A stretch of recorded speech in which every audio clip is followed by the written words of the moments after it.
오늘 함께 나눌 하나님 말씀은 역대하 25장 14절에서 28절 말씀입니다. 역대하 25장 14절에서 28절 말씀입니다. 제가 가진 성경으로 구약 689페이지에 있습니다. 한 절씩 교독하도록 하겠습니다. 아마샤가 에돔 사람들을 죽이고 돌아올 때에 셰의 자손의 신들을 가져와서 자기의 신으로 세우고 그것들 앞에 경배하며 분향한지라. 한 선지자를 그에게 보내시니 그가 이르되 저 백성의 신들이 그들의 백성을 왕의 손에서 능히 구원하지 못하였거늘 왕은 어찌하여 그 신들에게 구하나이까 하며, 선지자가 아직 그에게 말할 때에 왕이 그에게 이르되 우리가 너를 왕의 모사로 삼았느냐 그치라 어찌하여 맞으려 하느냐 하니, 선지자가 그치며 이르되 왕이 이 일을 행하고 나의 경고를 듣지 아니하니 하나님이 왕을 멸하시기로 작정하신 줄 아노라 하였더라.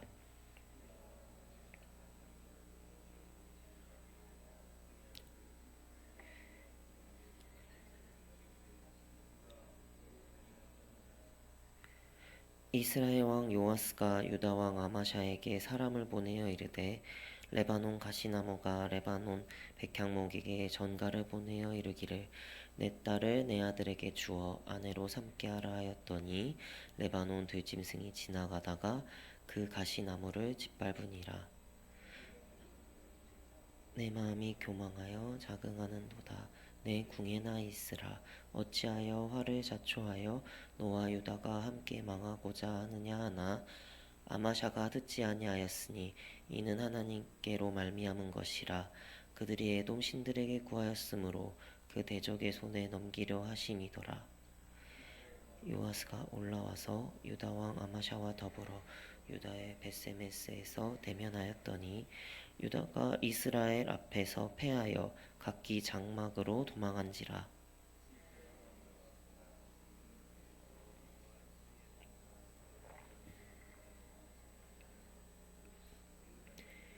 예루살렘 성벽을 에브라임 문에서부터 성 모퉁이 문까지 400규빗을 얼고, 또 하나님의 전 안에서 오베데돔이 지키는 모든 금은과 그릇과 왕궁의 재물을 빼앗고 또 사람들을 볼모로 잡아가지고 사마리아로 돌아갔더라.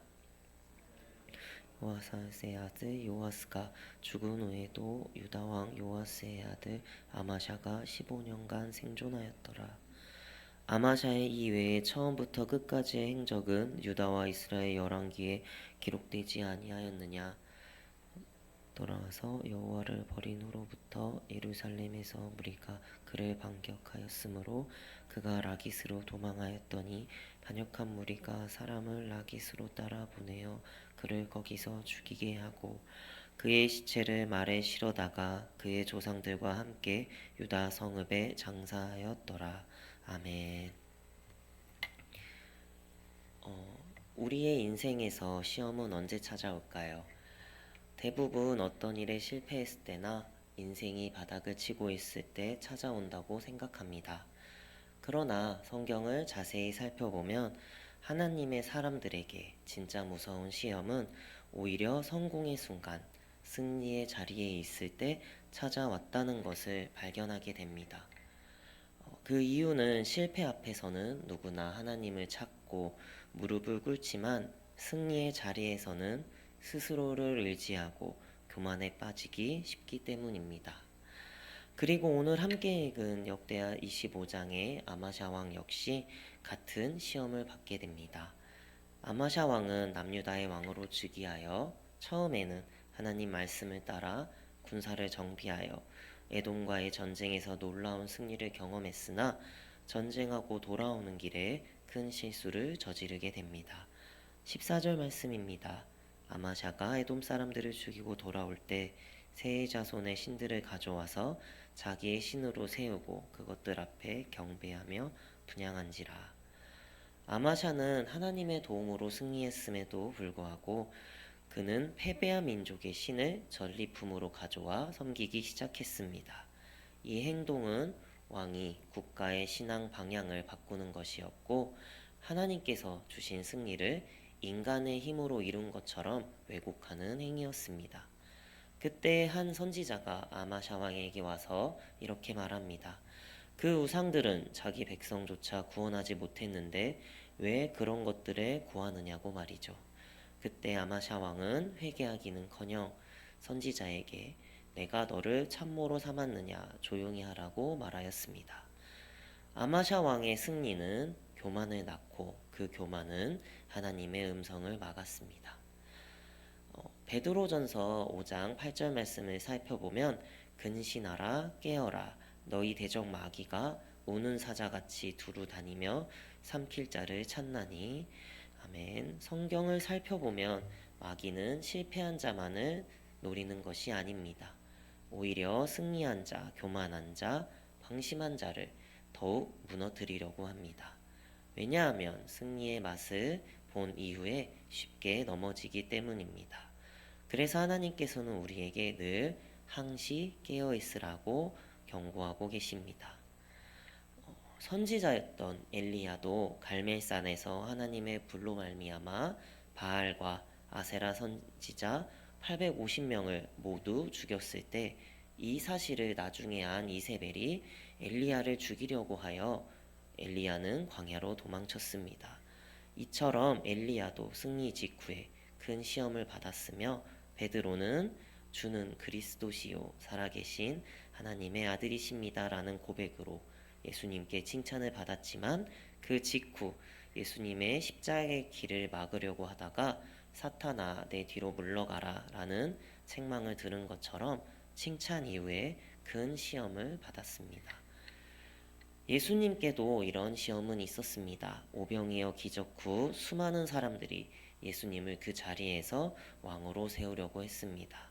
그 순간은 예수님께서 세속적인 영광을 쉽게 얻을 수 있는 시험이었던 것이죠. 그러나 요한복음 6장 15절 말씀을 살펴보면 그러므로 예수께서 그들이 와서 자기를 억지로 붙들어 임금으로 삼으려는 줄 아시고 다시 혼자 산으로 떠나가시리라. 예수님께서는 사람들의 박수를 피하여 조용히 산으로 올라가셨습니다. 이것은 기도의 자리, 하나님의 교제의 자리로 교만의 시험을 이겨내셨던 것입니다. 이처럼 이러한 시험의 때에 오직 하나님 앞에서 깨어 있어야 그 시험을 이겨낼 수 있게 됩니다. 그러나 아마샤 왕은 그렇게 하지 못하였습니다. 그는 승리의 여운 속에서 교만에 사로잡혀 또 다른 전쟁을 일으키려 했습니다. 에돔과의 전쟁 전 불렀던 이스라엘 군대들을 그냥 돌려보낸 것에 분노한 이스라엘 군대가 유다 성읍을 약탈해간 일로 인해 이스라엘 왕 요아스에게 전쟁을 선포한 것이죠. 요아스는 내가 에돔 사람들을 쳤다고 내 마음이 교만하여 자긍하니 내 궁에나 있으라 어찌하여 화를 자초하려 하느냐라고 아마샤 왕에게 충고했지만 교만으로 눈과 귀가 막힌 아마샤 왕은 듣지 않았습니다. 물론 성경은 이 모든 일이 이는 하나님께로 말미암은 것이라 그들이 에돔 신들에게 구하였으므로 그 대적의 손에 넘기려 하심이었더라 라고 말하고 있습니다. 즉 하나님께서는 그를 징계하려고 하신 것이죠. 그렇게 일어난 전쟁의 결과는 매우 참혹했습니다. 아마샤 군대는 패했고 왕은 포로로 잡혀갔으며 예루살렘 성벽이 무너지고 성전과 왕국을 약탈당했습니다. 수많은 백성들이 포로로 끌려갔고 훗날에 그는 풀려났지만 다시 왕권을 회복하지 못했으며 결국 반란을 일으킨 자들에게 죽임을 당하게 됐습니다. 하나님을 신뢰할 때는 잃은 것보다 더 많은 것을 주셨으나 하나님을 떠나자 얻은 것보다 더 많은 것을 잃는 인생으로 끝나고만 것입니다. 사랑하는 드림동산교회 성도 여러분, 우리는 신앙의 길에서 처음에는 믿음으로 시작했지만 끝은 불신으로 마치는 인생이 되어서는 안 될 것입니다. 언제나 승리의 순간에 찾아오는 교만을 경계해야 합니다. 그렇기에 언제나 하나님의 은혜를 잊지 않고 승리의 순간에도 기도의 자리를 계속 지키고 있어야 언제 닥쳐올지 모르는 사탄의 시험도 이겨낼 수 있게 될 것입니다. 그래서 아마샤 왕처럼 믿음으로 시작하여 불신으로 끝나는 인생이 아니라 승리 이후에도 교만하지 않고 하나님의 말씀에 귀를 기울이며 언제나 겸손히 하나님 앞에 머무는 저희가 되길 진심으로 축원합니다. 기도하시겠습니다.